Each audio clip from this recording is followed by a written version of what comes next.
I'm back here at one of our double alcove installations to finalise the switching arrangements for the lighting. In line with our usual approach to lights, we've hidden them behind the lips. We don't like to see the glare, and we're ensuring that they light up the spaces, including the spaces above the cabinets themselves. So this is a discrete switch which is designed to be fitted under a shelf, on a side panel, even under a table, your coffee table. And this variation works by sensing a swipe, you don't actually have to make contact, or a hold across the front of it, which will activate a dimming cycle. So that's dimmed down to the minimum. And if you then hold over the face of it again, it will dim up to the max. And you can leave it at the dimming level that you prefer, and that acts on both sides of the alcove because this communicates to the two separate drivers in those base cabinets. At the time of installing this, it wasn't possible to fit the kinetic switch variation because there wasn't a high-powered enough driver available. That driver is now available, so I'm here to swap out for this new 60-watt Titan Smart driver. I've just unplugged the Titan Plus drivers, plugged in the Titan Smart drivers, kinetic compatible drivers, plugged my cables that come from the light strips themselves, which are the Polar light strips by Sensio.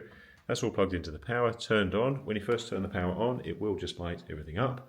I haven't yet paired the switch, and to pair it, I simply need to hold down this button for about 5 seconds until the blue light behind the button itself starts flashing, as you can see.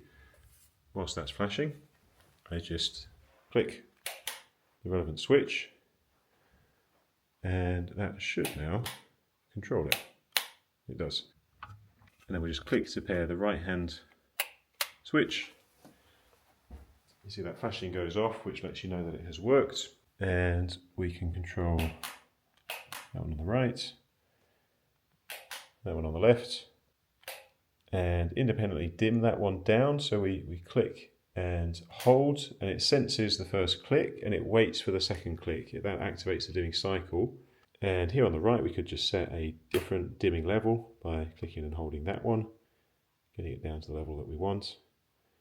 And then in both cases they will turn off and come back on at whatever dimming level we've chosen. When it comes to the final finish of the internal cabling, lately our usual way is to have a fairly large cutout where the wires pass up to the bookcases through this void in this gap here. As long as the cables are away from the surface here, we usually find that's the right balance. We've gone overboard in the past hiding the drivers away, but on those rare occasions when there is an issue, a reconnection to be made, we find it's just more practical to gain easy access to all of the connections.